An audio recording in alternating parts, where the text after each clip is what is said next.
So it's 2024 and you still can't find a Rolex at an AD.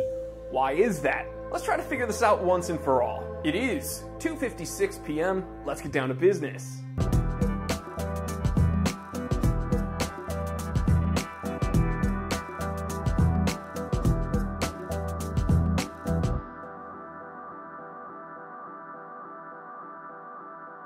When it comes to Rolex authorized dealers, or ADs, and the nightmares people experience with them, the number one complaint seems to be the dreaded waitlist. But here's the kicker.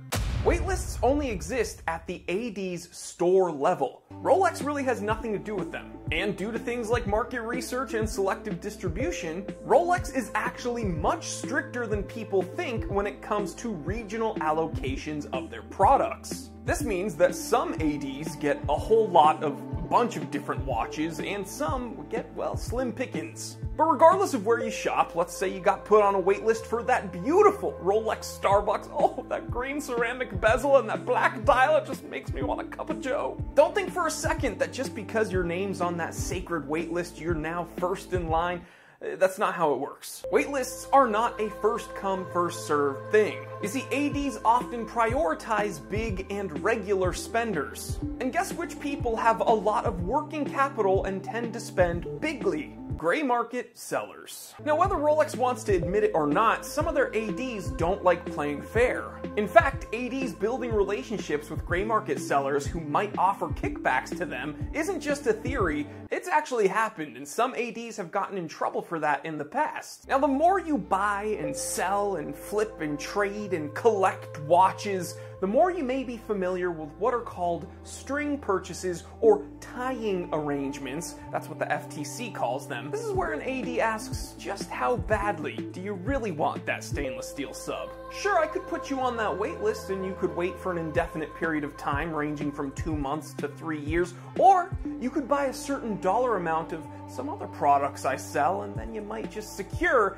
that beautiful stainless steel Submariner you want at MSRP. Now, according to the FTC, tying arrangements like this aren't always ethical and in some circumstances may be against the law. But on the other hand, there could be a more innocent explanation for what's going on and why you can't find the Rolex you want at any AD.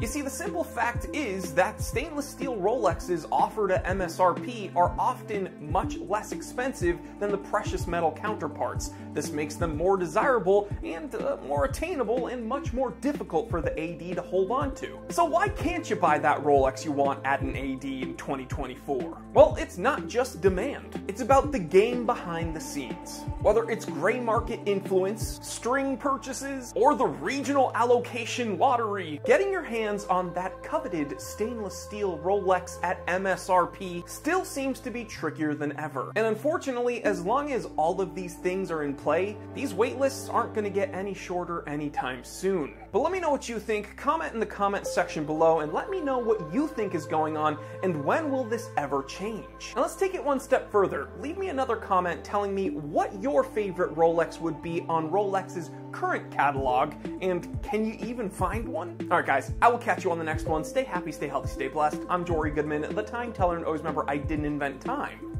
I just tell it.